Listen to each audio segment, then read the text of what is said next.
Okay, so are you ready to dive into something kind of intense today? Always up for a challenge. What are we looking at? All right, so we're really going to unpack this piece. It's called 9.txt, and let me tell you, it is not for the faint of heart.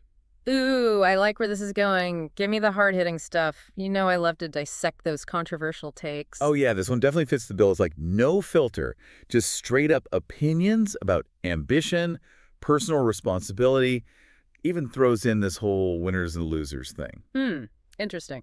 So, where are we headed with this deep dive? What are we hoping to get out of this intense piece of writing? Well, I think sometimes those really strong opinions, even if they make you uncomfortable, can spark some really interesting thoughts, right? Oh, absolutely. It's like a good mental shakeup, you know? Yeah. Gets you out of your comfort zone. Exactly. You ever have that friend who tells it like it is, even if it makes you a little squeamish? This text is kind of like that friend. I get it. Sometimes you need that blunt honesty to see things more clearly. So, what's this 9.txt all about then? So it's like this. Imagine someone took all those nagging doubts you have about success, about whether you're really living up to your potential, and just put it all out there, no sugarcoating.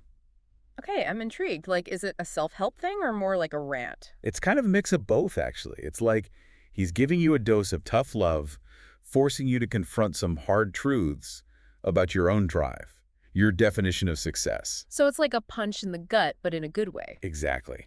It's so easy to get stuck in a rut, just going through the motions, right? Yeah. And the text is like, wake up.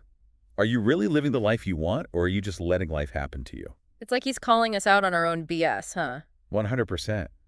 And he starts off by challenging this whole idea of what's considered normal today. Like, remember when a stable job, a family, a house, Yeah. that was the dream? Yeah, the picket fence, 2.5 kids, the whole 9 yards. Right. But he's saying, for many people, that dream feels almost impossible now. Like we've accepted this idea that we're supposed to struggle to just barely make ends meet. Oh, I see where he's going with this. Like, we've lowered the bar for ourselves, accepting this watered-down version of success. Exactly. And he's asking, is that really enough?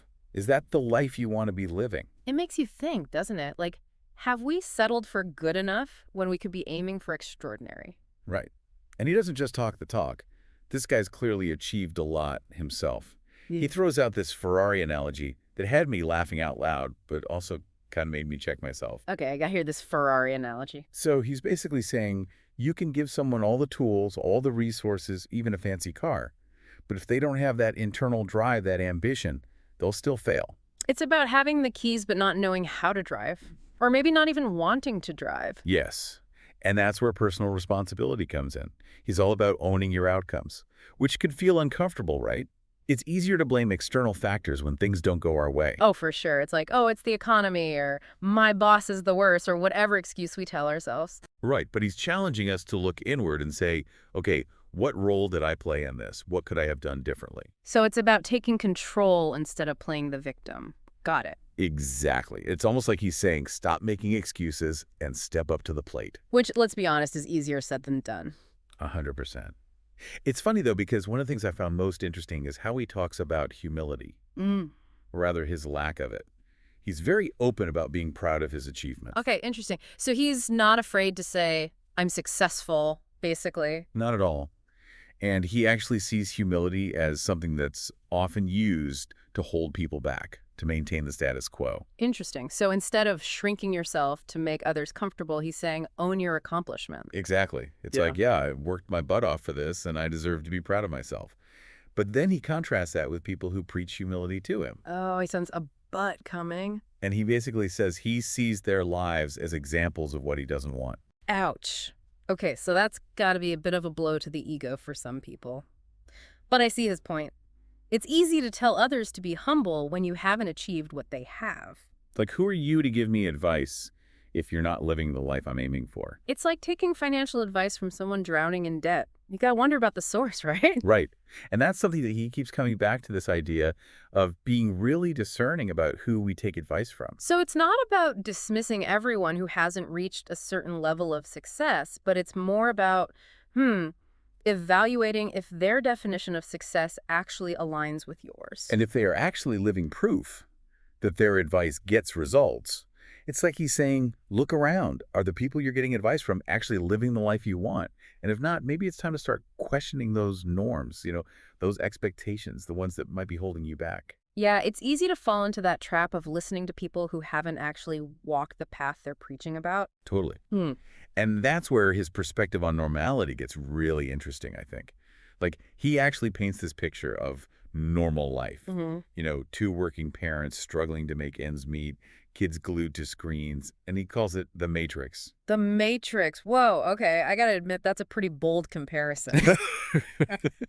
It made me laugh when I read it, but it also kind of stuck with me. Like, yeah, it's funny, but it also captures this feeling of being stuck. Like we're all just cogs in this machine going through the motions. I see what he's getting at for sure. It's like we've accepted this idea of normal without questioning if it's actually fulfilling. Exactly. Because if everyone around you is just scraping by, Yeah. it's easy to think, well, that's just how it is. No point in aiming higher, right? Yeah, it's like that crab mentality. If I can't have it, neither can you. Yes. And he calls that out big time. He's basically saying that accepting mediocrity is what defines a loser. Not in a mean way, but in the sense of someone who has kind of given up on their potential. So it's not about being rich or famous or anything. It's more about that internal drive, that fire to push beyond the limitations, whether they are self-imposed or just societal expectations. 100%. It's about defining success on your own terms. Absolutely. It's like he's saying, don't let anyone, including yourself, tell you what you can or cannot achieve, which is easier said than done, right? Oh, for sure. But it's still a powerful message. Like, remember that old saying, shoot for the moon, even if you miss, you'll land among the stars? Yeah, I've heard that one. He's basically saying, why aim for the stars when you can reach for a whole galaxy? Okay, I like that. I like that a lot. So how does he suggest we do that? Aim for a whole galaxy. Well, he talks about this shift in perspective. Like, instead of seeing ambition as something selfish or greedy, he sees it as a force for good, which I thought was interesting. So it's not just about personal gain, it's about using your ambition to make a positive impact. Yeah, and this is where things get really wild. He connects this whole winner versus loser mentality to the future of society. He even uses this really powerful metaphor talking about a hole in the sky that's closing. Like he's saying there's a limited time to break free from this cycle of mediocrity. Okay, now that's an image, a hole in the sky closing. What do you think he means by that? I think he's talking about a shrinking window of opportunity. Like, things are changing so rapidly, and if we don't step up and create the future we want to see, someone else will do it for us. And not necessarily with our best interests in mind. Exactly. And that really got me thinking, like, what does that look like in my own life? I'm not out here building rockets or anything. Sure, but your version of building rockets doesn't have to look like everyone else's. Right. So it's like, what can I do in my own way to kind of push my own boundaries, make a real difference? It's about identifying your own unique talents, your passions, and then finding ways to leverage those, right? To create change, even in small ways. Exactly. Because it's not just about accumulating wealth or achieving personal success. He talks about building a legacy, about leaving the world a better place than you found it. Oh, I like that. So it's not just about the destination, it's about the journey and who you bring along with you. There's that whole idea of pay it forward. Hmm. You achieve a certain level of success, and then you use that to help others rise up too. Right, like a rising tide lifts all boats. Yeah. He definitely seems to be advocating for that kind of shared success, not just hoarding it all for yourself. Yeah, exactly. And that takes us back to his point about the hole in the sky, right? It's like, sure, strive for your own success, but also be aware that the path might be narrowing for others. And then it's partly on us to make sure that everyone has the chance to reach their potential, to at least have a shot at building a legacy they're proud of. It all comes down to responsibility, right? Taking ownership not just for our own lives, but for the kind of world we're creating for ourselves and everyone else. It's a tall order for sure. Yeah. Not exactly a simple to-do list. Not at all. Yeah. And, he doesn't pretend to have all the answers either. But I think he's posing some really important questions. Like, how do we make ambition something to be celebrated, not shamed? How do we break free from this acceptance of mediocrity? And how do we create a world where everyone feels empowered to actually make a difference? It's almost like he's throwing down a gauntlet, daring us to step up and be the change we want to see. Yeah, it's definitely a call to action. So after this deep dive, I gotta ask, what are your takeaways? What really hit home for you? Well, for me, it's that reminder that we always have a choice. It's easy to feel powerless. like we're just caught in the system. Yeah. But we're not. We have agency, each and every one of us. We can choose to accept things as they are, or we can choose to push for something better. Exactly. We can settle or we can strive. And you know what? I think I know which side this guy would be on. Yeah. And honestly, I think I'm right there with him. Me too. It's a choice we make every single day. So to everyone listening, what will you choose? What kind of legacy are you building? That's something to ponder, isn't it? Something to think about, for sure. For sure.